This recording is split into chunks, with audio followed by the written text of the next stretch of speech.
माननीय सभासदों, माननीय सभापति जी,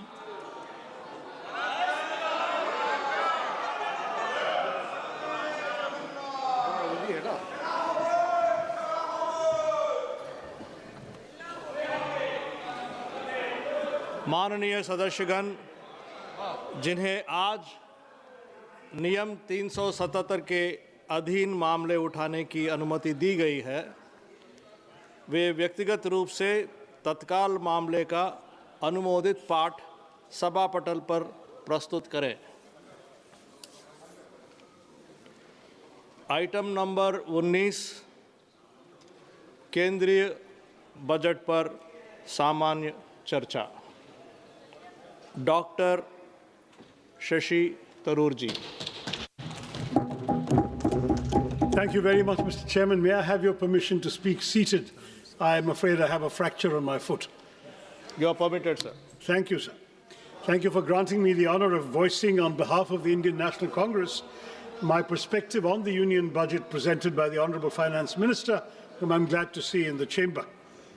Last year, when I was standing in this very place, I had remarked that the 2025 Finance Bill reminded me of the garage mechanic who said, "I couldn't fix your brake, so I made the horn louder." Looking at the budget this year, I'm saddened to observe that though the horn has been muted, that there hasn't been enough movement. For this budget too appears to be a squandered opportunity, equivalent to rearranging the airbags on a crashing car while assuring the passengers that the chassis is sturdy and they will feel better afterwards. This budget is praised for prudence, but prudence without vision or fairness is hollow. It ignores unemployment, it ignores rising living costs, and it ignores inequality, offering little to address the real struggles and aspirations of the Aam Aadmi. The government speaks endlessly of welfare, but its spending tells a very different story. Behind flashy announcements like chronic underutilization and administrative failure. Media reports show that of over 5 lakh crore budgeted for 53 major welfare and infrastructure schemes last year, barely 41% was spent in the first 9 months of the fiscal year. Take the Jal Jeevan Mission, allotted 67,000 crores, it managed to spend an astonishingly low 31 crores in 9 months. The much-touted PM Schools for Rising India scheme spent only 473 crores out of 7,500. Most shocking of all, the Pradhan Mantri Anusuchit Jati Abhyudaya Yojana, meant for the socio-economic upliftment of scheduled castes, utilized out of 2,140 crores, merely 40 crores. This is not governance, Mr. Chairman. This is headline management. Where promises are loud, like that horn, budgets are grand, but delivery is conspicuously absent. The budget this year has landed with a thud, not because of what it contains, but because of what it omits. Behind claims of fiscal prudence lie a more uncomfortable reality. The Indian state is shrinking, not by design, but by compulsion. Government expenditure as a share of GDP has declined over the past decade, briefly rising during the pandemic before reverting close to the 2016 levels, driven by stagnant revenue mobilization. Tax receipts have remained flat relative to GDP. Disinvestment has underperformed, and non-tax revenues increasingly rely on extraordinary transfers such as Reserve Bank of India dividends, an unsustainable substitute for a stable revenue base. More troubling is the shift in the tax burden towards individuals, bearing a greater share of the tax burden than corporations, despite sharp post-pandemic profit growth. To elaborate further, in fiscal year 2017, corporate taxes were 3.2% of GDP, personal income tax was 2.3% of GDP. In fiscal year 27, that is 10 years later, they are projected to be 3.1% for corporates and 3.7% for personal income tax of individuals. So your revenue is coming disproportionately from the individual taxpayers. Fiscal consolidation since COVID has been achieved largely through expenditure compression, presenting necessity as virtue and compulsion as choice. Within these constraints, the government has relied on low-cost measures such as tax simplification and targeted incentives, but the budget offers no credible medium-term framework linking spending to employment and productivity. Capital expenditure is emphasized, yet weak demand, stagnant wages, high youth unemployment, compressed welfare spending, and inadequate devolution to states all persist, leaving India fiscally disciplined but developmentally constrained, without the revenue capacity or strategic clarity to deliver real economic security for the Aam Aadmi. This is why, Mr. Chairman, this is what I call an underwhelming budget. Now, let me look at specific sectors. M.S. Swaminathan had famously said, if agriculture goes wrong, nothing else will have a chance to go right. And this, I believe, is as good a starting point as any. Mr. Chairman, it's high time we stop treating agriculture as some issue that will sort itself out, because 46.1% of India's workforce and 60% of our population depend on agriculture and allied activities. Despite agriculture contributing 16 to 17% of GDP, it receives only 3% of this union budget, 1.62 lakh crore, which is a 5.1% cut from last year's 1.71 lakh crore. Now, this underinvestment is all the more alarming, Mr. Chairman, given the existential threats facing Indian agriculture today. This sector, vital as it is increasingly threatened by climate change and misaligned farming practices. Nearly two-thirds of the country are prone to drought, and the toll of weather-related disasters has been severe. Yet the Fasal Bima Yojana, meant to protect farmers, has failed. Flawed assessments and opaque settlements have reduced compensation to token amounts, 1 rupee, 3 rupees, 21 rupees, as your minister himself has acknowledged, turning protection into systemic injustice. Matters are worsened by cuts that leave the scheme at its lowest budget allocation in 8 years, fueling fears that new initiatives will repeat a familiar cycle of announcement without commitment, as seen last year when Gradley announced missions on cotton technology, pulses, vegetables, fruits, and hybrid seeds, all quietly faded with zero funding in the revised estimates. These announcements are like modern courtships, promises without commitment. That's what this government does to us. At a time when farm distress is deepening, the budget silence on revising the PM Kisan Nidhi disbursement speaks louder than any promise made elsewhere. हमारे किसानों की आय दोगुनी करने का वादा तो आपसे पूरा हो नहीं पाया। कम से कम उनकी सम्मान निधि ही बढ़ा दीजिए। पिछले 6 सालों से ये सिर्फ 6,000 रुपए पर ही अटकी हुई है। While there is an imperative need for breakthroughs in research and development and AI-driven agricultural technologies, paradoxically, funding allocations for agricultural research and education have dipped by 4.8% from the previous year's 10,466 crore, that's now to 9,967 crore, decreasing precisely when the finance minister is announcing new AI schemes. And frankly, Madam, touting a new AI app when the majority of our farmers can't afford fertilizers, harvesters, or tractors seems rather detached from reality, except of the virtual kind. Now, this budget speaks at length about crops from cashews to coconuts, yet ignores one of agriculture's most persistent concerns, pepper. Once hailed as black gold, the sector is now in distress in my state. In Kerala, which is one of the country's leading producers of pepper, output has fallen from 40,000 plus tons to 30,000 tons and is projected to decline by a further 28.7% in the foreseeable future. The uncomfortable truth, Mr. Chairman, is that our spice market faces such deep challenges today that if history repeated itself, the British might not even bother looting us for it. Next to unemployment. This House has had this conversation far too many times. We recite the same statistics, express the same concerns, and then move on, while unemployment quietly worsens. The data at the end of 2025 makes one thing unmistakably clear. Rural unemployment has stagnated at 3.9%, while urban unemployment continues to rise, ending at 6.7% in December. the crisis is now starting to concentrate where aspirations and frustrations are colliding in our cities. And yet even the centre's flagship responses have failed to rise to the moment.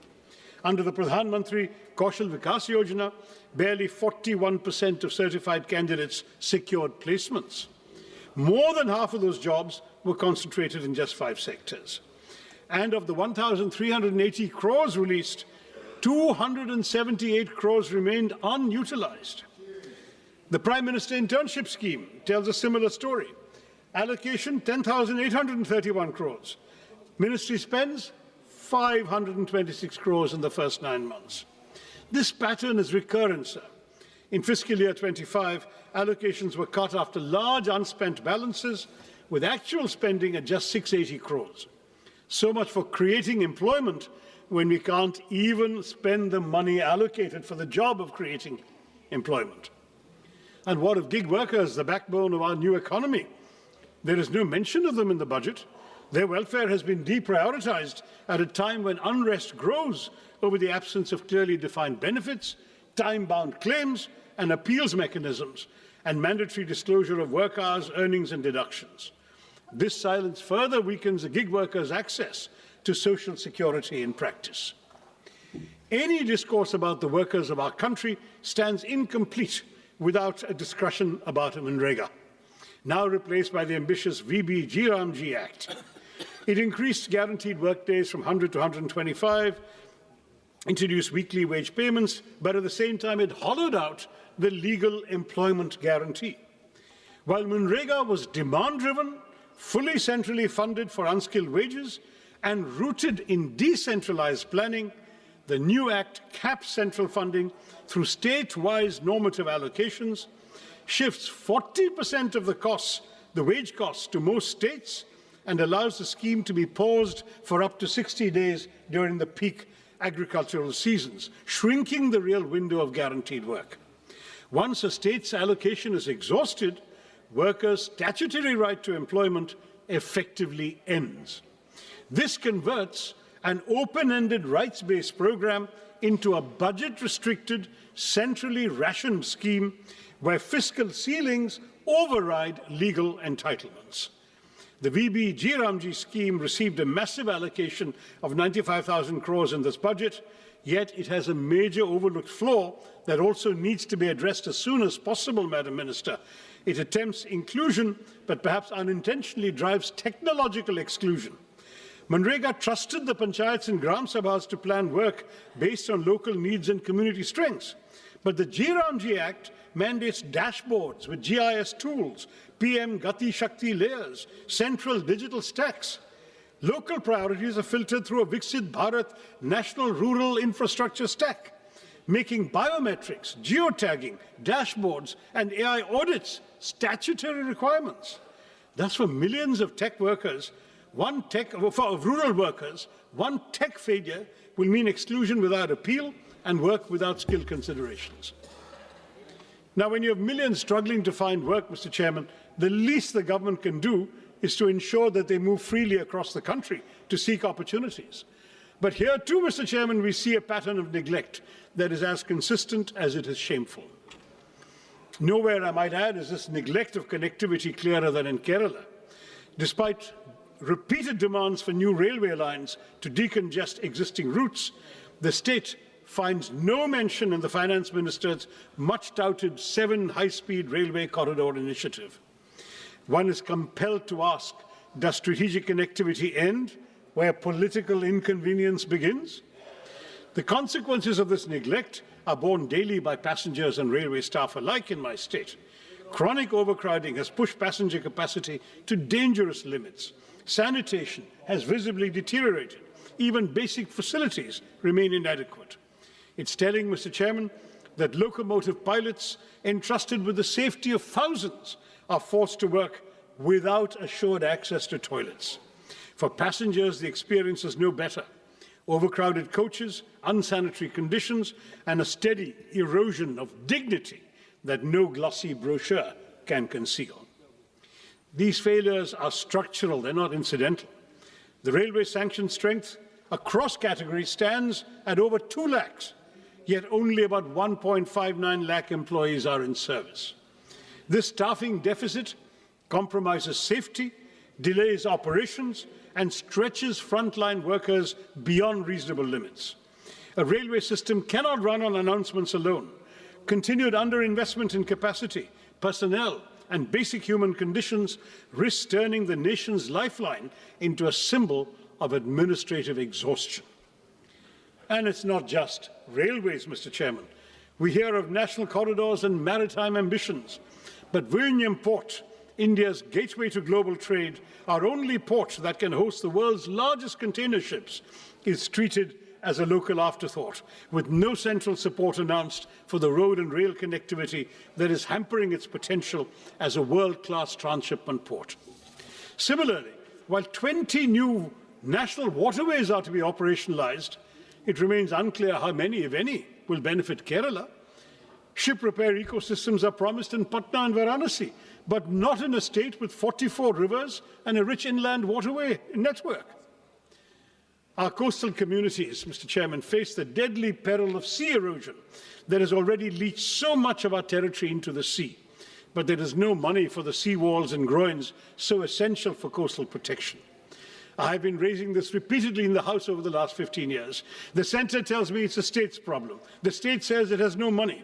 So we continue losing our territory, our seafront, to the marauding ocean. The lives and livelihoods of our fisherfolk, mostly living below the poverty line, are apparently of no concern to our budget makers either. And if maritime connectivity disappoints, Mr. Chairman, should we rely on the air? The regional connectivity scheme, which promised to give wings to the armed Nagrik to lift aspirations off the ground, make the skies accessible to all, yet today, many of those promises lie grounded. Nearly a decade on, at least 11 airports launched under UDAN have seen flights taper off or disappear altogether. Runways without aircraft, terminals without passengers, skies conspicuously empty. Last year, we were promised a modified UDAN with 120 new destinations and 4 crore passengers. But in this budget, Mr. Chairman, UDAN does not even earn a mention. Not just that, but for fiscal year 24-25, a total of 81 airports owned and operated by the Airports Authority have incurred financial losses. Duopolies have led to declining service quality, with the Indigo fiasco exposing the vulnerabilities of our airline industry. When aviation policies cannot stay airborne beyond announcements, one must ask whether this government is still committed to democratizing the skies, as it claims, or rather, as the minister claimed last year. Mr. Chairman, if connectivity cannot move people physically, one would hope education might lift them socially and economically. But here too, we see a betrayal of promises. India speaks of global excellence while presiding over domestic neglect. The national education policy promised 6% of GDP for education. Years later, spending remains at barely 4%, with the union government contributing only 0.4% and leaving states to shoulder an unsustainable burden. The consequences are visible and damaging. Over 1.5 lakh schools lack electricity, thousands lack toilets, ramps, or basic facilities for children with disabilities, and the foundations of learning continue to crumble even as we advertise world-class universities. This neglect hits the most vulnerable the hardest. For scheduled castes, enrollment falls from 99% at the preparatory stage to 70% at the secondary level. For scheduled tribes, from 99% to just 67%. These numbers reveal a system where poverty pushes students out of classrooms and into premature work. We are told artificial intelligence will shape our future, yet only 52% of government schools have functional computers, just 58% have internet access. Where is artificial intelligence going to come to these schools? Technology without access is not transformation, Madam Minister. It is exclusion by design. Continued underfunding paired with grand promises will not uplift our children. It will mortgage India's future at a discount. Mr. Chairman, if education is one pillar of development the government should care about, health is surely the other. Budgets may speak in numbers, but nations are built in flesh and blood. And any budget serious about India's economic potential must invest in human capital, because healthcare is not charity, it is foresight. Yet public health spending remains below 2% of GDP, missing even the government's own promise of 2.5% after COVID. An allocation of over 1 lakh crore to the health ministry may sound impressive, but ambition must be measured in proportion, not in numbers. The consequences are now visible beyond government hospitals.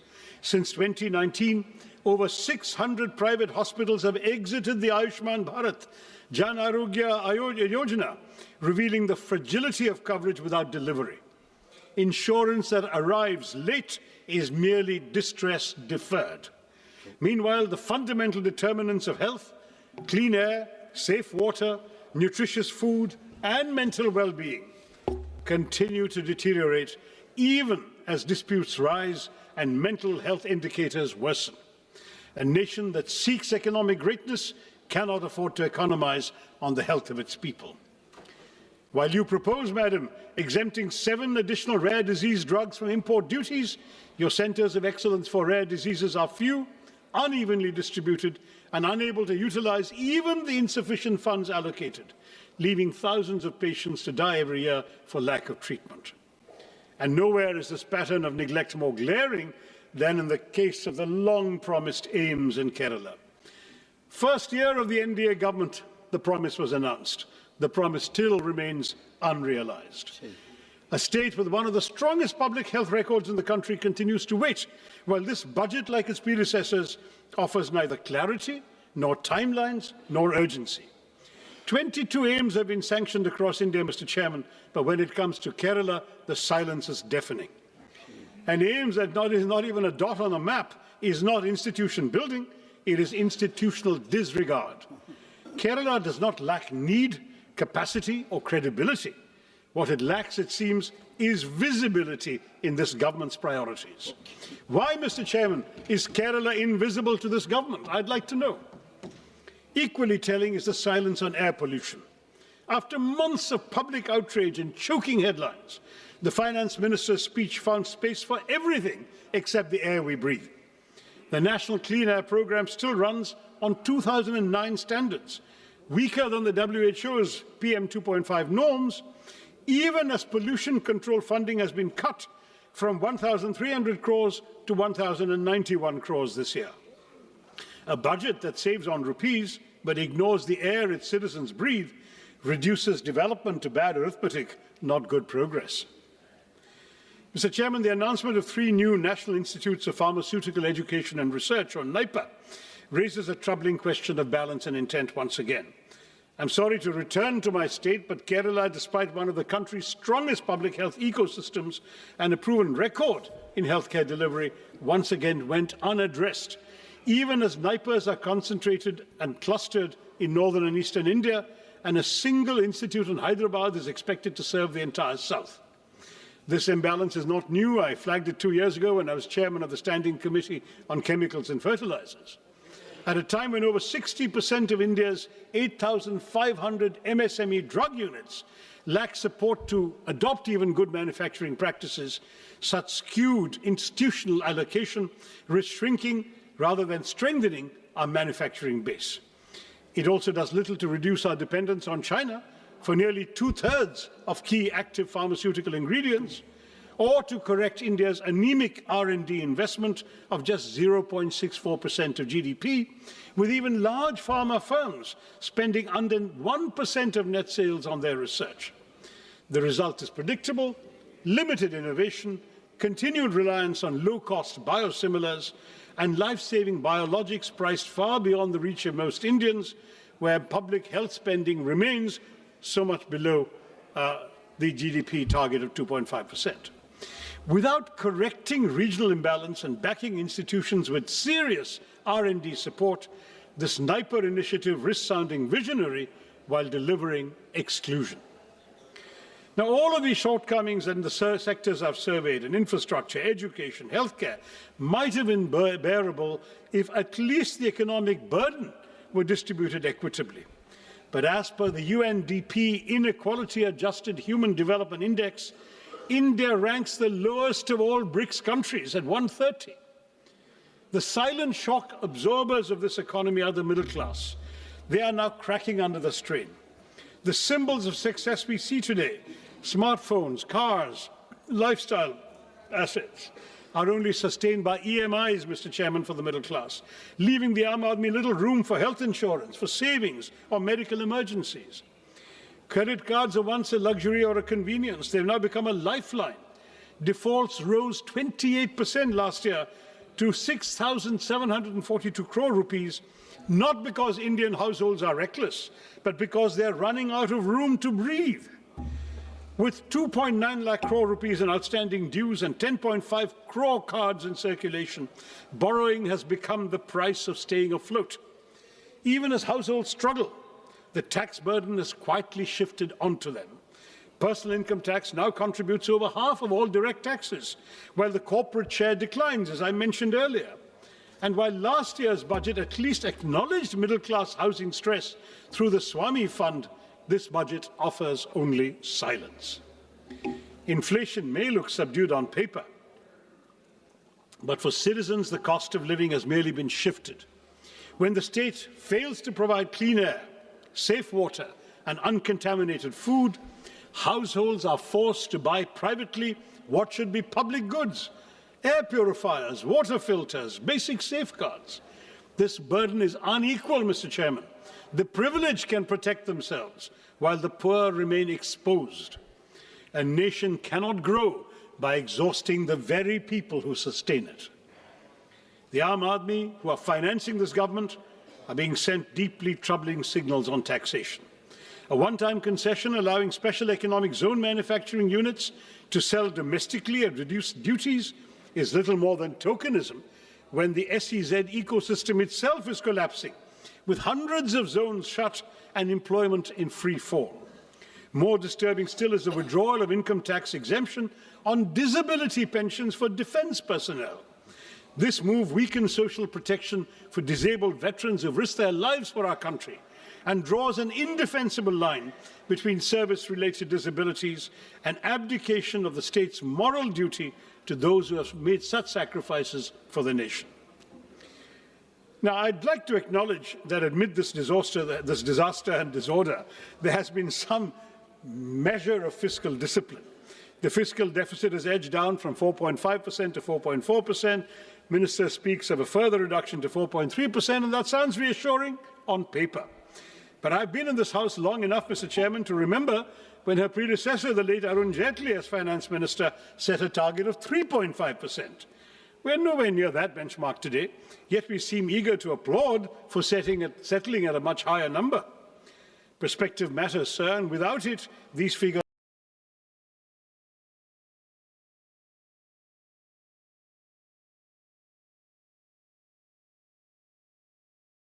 lose their meaning, especially when they fail the only test that truly counts: whether the Aam Aadmi has more money in his pocket, whether he has wages that keep pace with prices, whether he or she has a life that is becoming easier.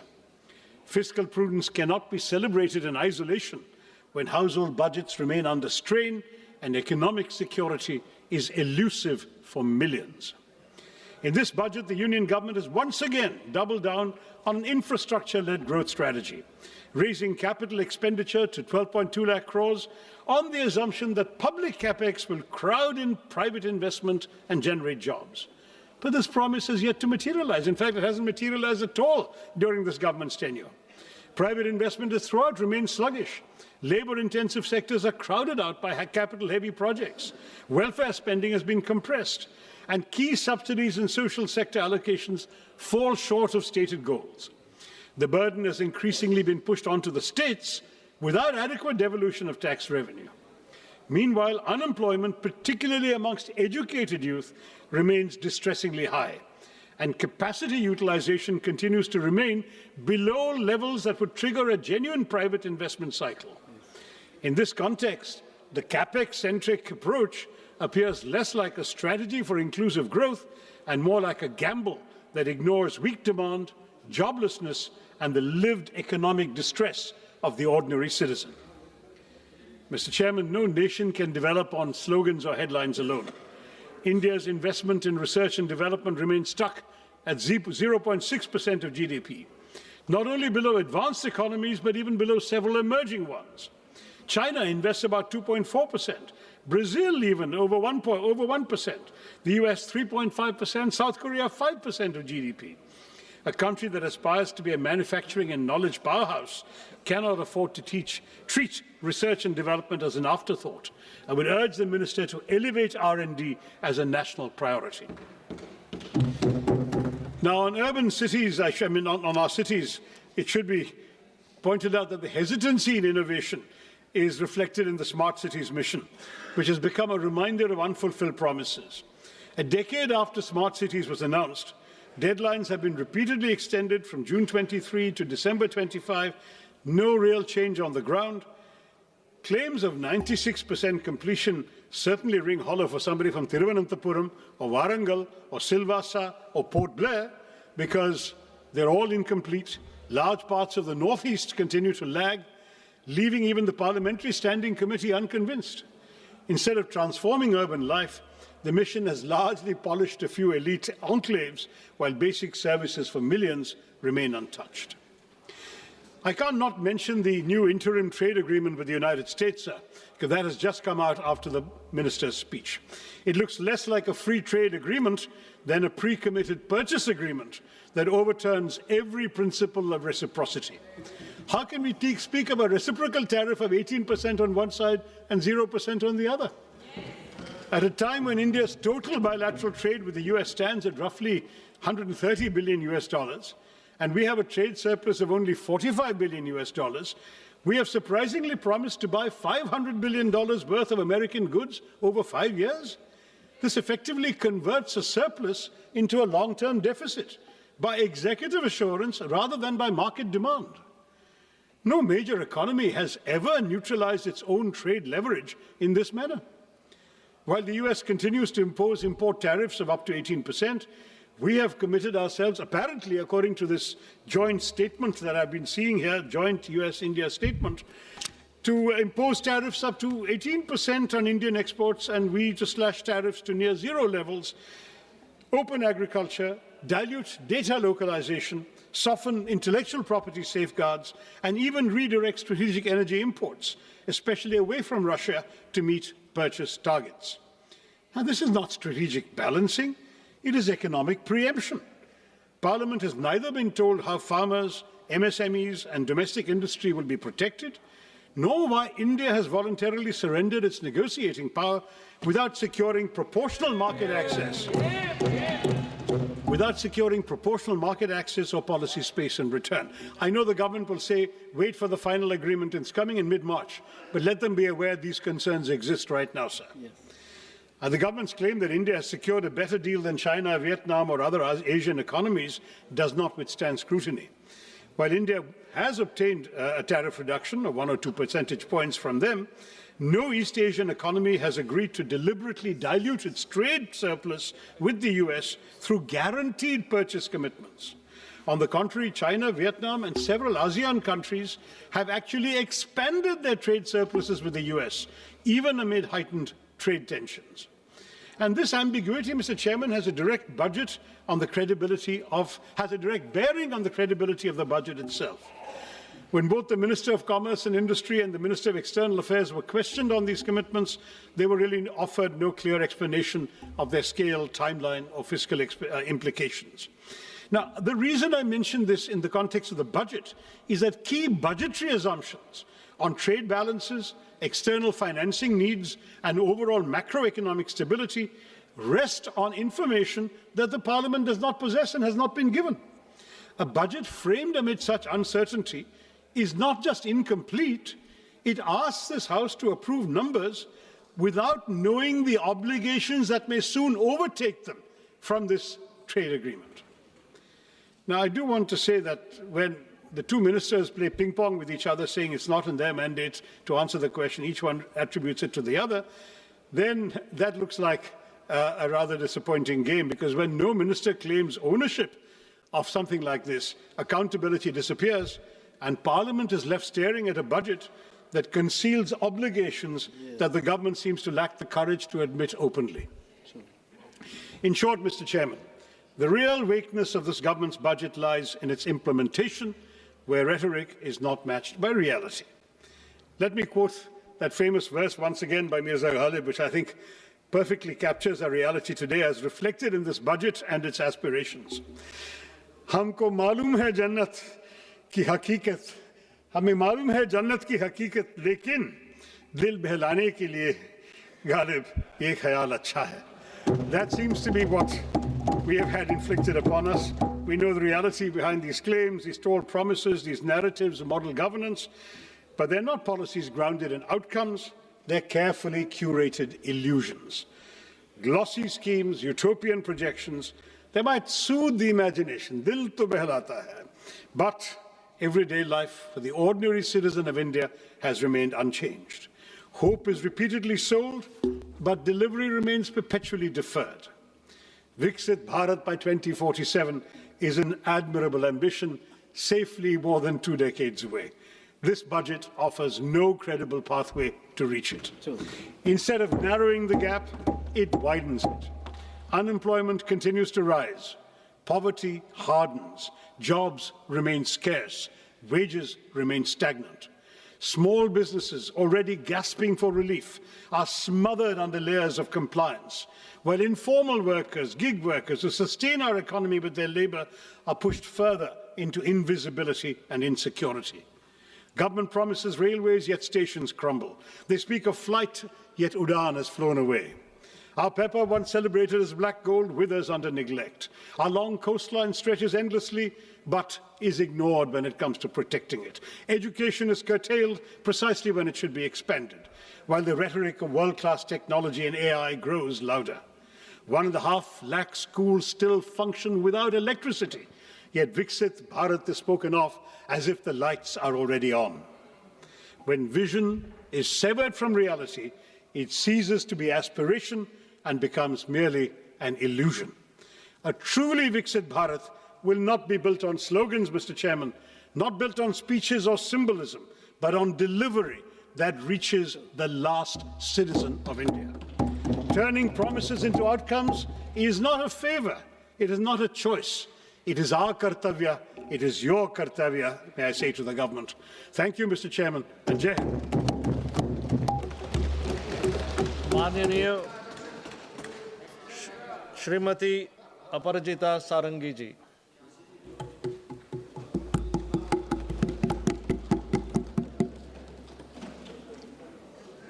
It is my pleasure and privilege to talk about the Union budget for the financial year 26-27. Thank you, Chairman, sir, for giving me this opportunity.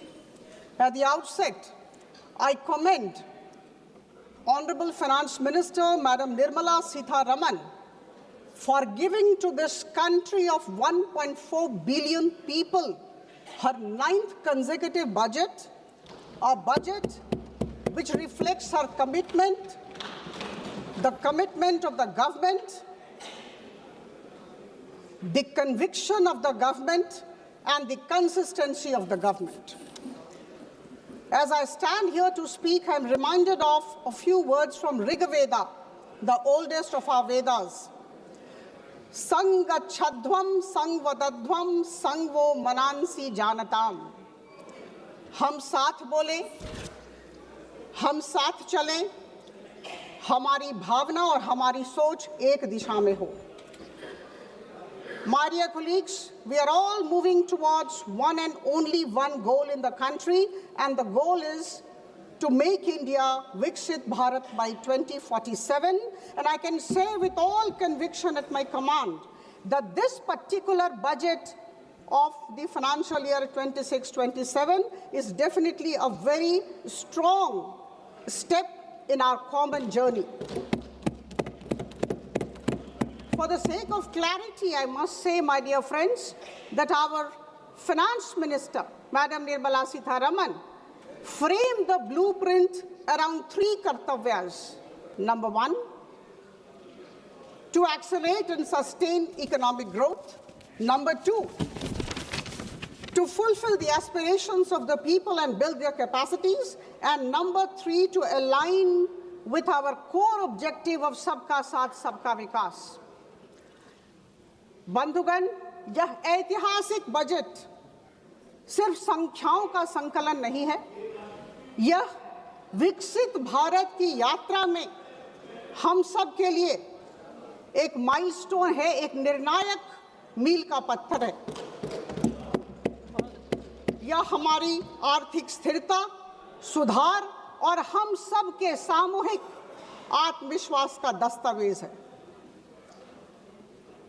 My dear colleagues, this particular budget of the Union government comes at a time when India is actually moving fast in its growth trajectory, and we must accept and acknowledge this. This is the first budget of the second quarter of 21st century, and that's why it's a very important budget for all of us, for all 1.4 billion Indians. Friends, we are aware of the fact that in 2014, we were the 10th largest economy, and at this juncture, our micro fundamentals are very strong. We are the 4th largest economy, bypassing Japan. We are going to be the 3rd largest economy, bypassing Germany very soon, and our forest reserves are very high. Our exports have gone beyond $800 billion, and I must say here, we have been all listening about inflation rate. The inflation at this juncture, December 25 figure, we are at 1.7%. And here while I say this, I must say that between 2011 and 2014, the average inflation of this country was 9.8%. I must say this, and I think all of us sitting in this house must appreciate this. Friends, the unemployment rate, all of us have been talking about the unemployment rate. It's declining every day, and at this juncture, it is 4.8%. We must realize this. हमारा देश वैश्विक निवेशकों, foreign investors के लिए एक भरोसेमंद गंतव्य की तरफ उभर के आया है, और हम सबको समझना होगा कि इस तरह की जो आर्थिक स्थिति है, जब विश्व में हमारी प्रशंसा हो रही है, हम मजबूत जमीन पर खड़े हैं, यह कोई संयोग नहीं है। यह हमारे अनुशासित वित्तीय प्रबंधन, संरचनात्मक सुधारों और स्पष्ट नीति का प्रमाण है। आदरणीय प्रधानमंत्री जी की सोच, की दूरदर्शिता और मार्गदर्शन को मैं नमन करती हूँ।